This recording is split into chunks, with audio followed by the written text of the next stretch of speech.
up, YouTube? Welcome back to Common Sense, Logic, and Reason. As always, thank y'all for joining me for another video. As you know, we have this situation going on in Central America, in which there's this caravan of migrants that are headed up to America through Mexico. And it started in Honduras, and reportedly it was 1,200 people, and the latest report I've heard was roughly about 5,000. However, based on the videos that I've seen, it's at least twice that. And they've already bust through the gates of Mexico, as if Mexico really truly wanted to stop them. But they're supposedly coming here under the guise of wanting a better life. Now, I'll say this, my heart goes out to those migrants and the situation that they're in those third world countries, and most of them are worse off than Mexico. So you can understand people looking for a better life.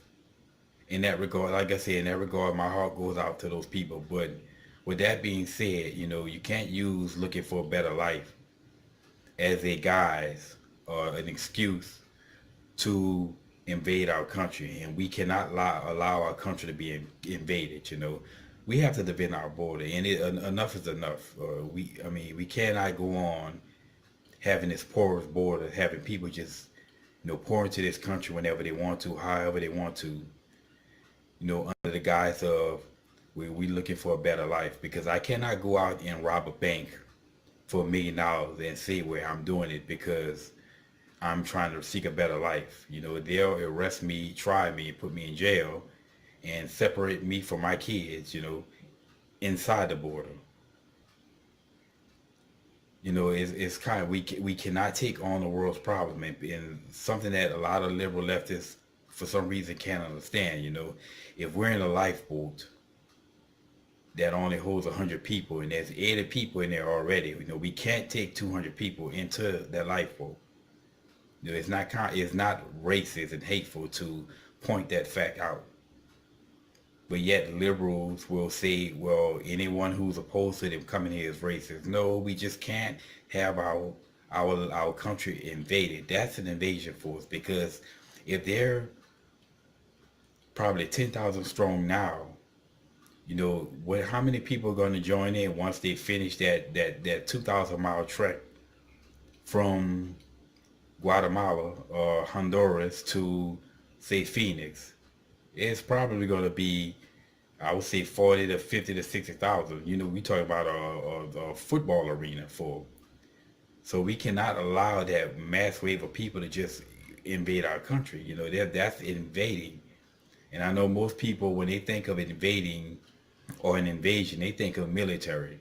They think of soldiers with guns, tanks, helicopters, artillery, and so on and so forth. But you do not have to have weapons to invade someone.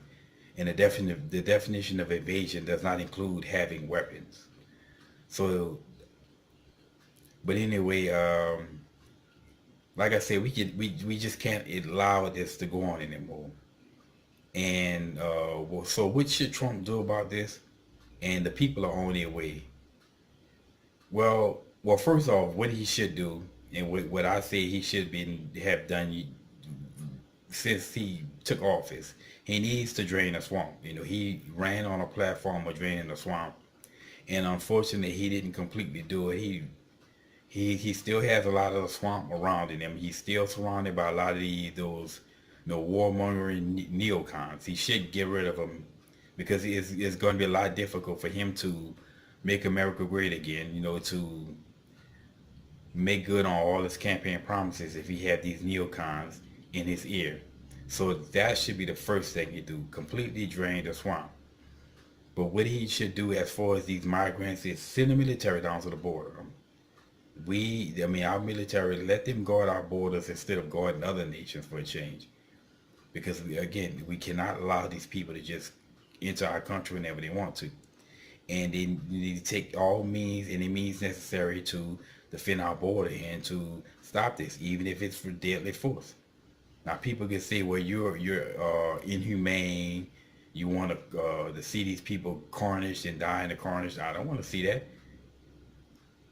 If they don't, if they do not come to this country or try to sneak in here illegally, it would never happen, you know. And people say, well, they are unarmed. Again, you do not have to be armed to be an invasion force. And then they will say, well, these are women and children. Well, from what I can see, it's more men than women and children. They just simply put the women and children in front when it comes down to the camera and taking the pictures. But from what I can see, it's mostly men, not children, women and children. But that still does no excuse for coming to this country. We can't take on everybody. There's only so many resources we have in this country. And you know, people will say, well, we shouldn't fire upon them. But if they don't come, we wouldn't have to. I mean, if I attempted to try to enter or approach some military installation or some guarded installation, well, what are they going to do? The first thing they're going to do is give me a warning. And if I don't heed that warning, then they're going to start, they're going to pull out the guns and shoot. They're going to shoot my ass. And rightfully so.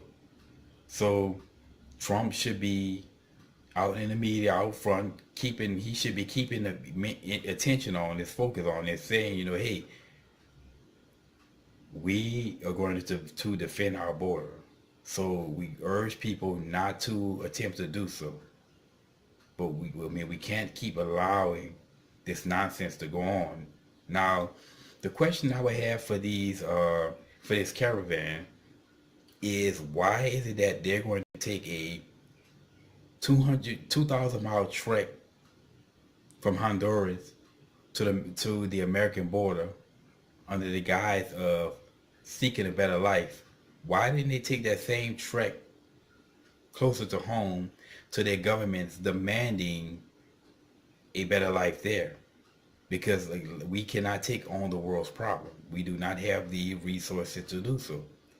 And taking on these people is not going to make it better back in Honduras or Guatemala and these other countries down there. It's not going to make it better for them, and it's just going to make it worse for us, because that's just more that we have to absorb. And we are already absorbing illegal aliens coming here to get free stuff, you know, having anchor babies.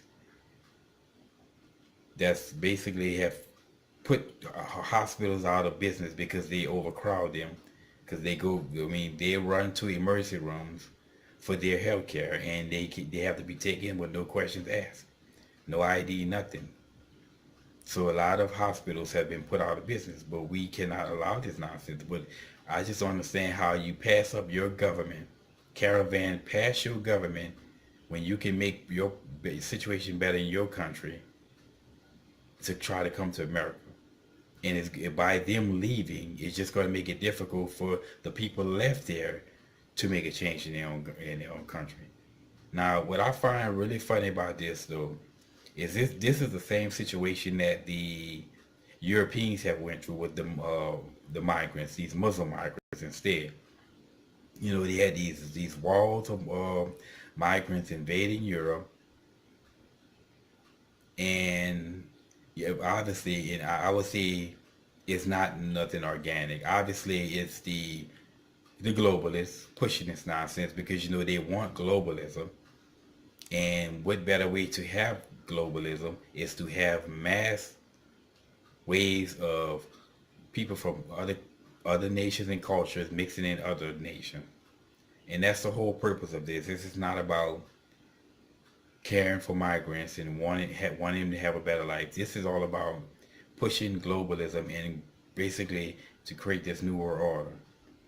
That's the only explanation that you can come up with for why politicians all throughout Europe have allowed themselves to be invaded by these Muslim refugees who are just creating all these problems that the media just likes to cover up or report on. And it's the same thing here. I suspect, you know, with everything that we know about the liberals, I suspect it's some foul play, especially George Soros, and his money is back in it somewhere. But like I said, Trump, defend the border. Send our military down there, and if we have to use deadly force to stop them, that's what we have to. We cannot allow these people to just think they can just come in anywhere. And speaking of which, where's the wall? I believe one of the reasons why the wall is not getting done now is because Trump have those neocons in his ear. So drain the Trump swamp, drain the Trump, drain the swamp, defend the border. And as always, until next time.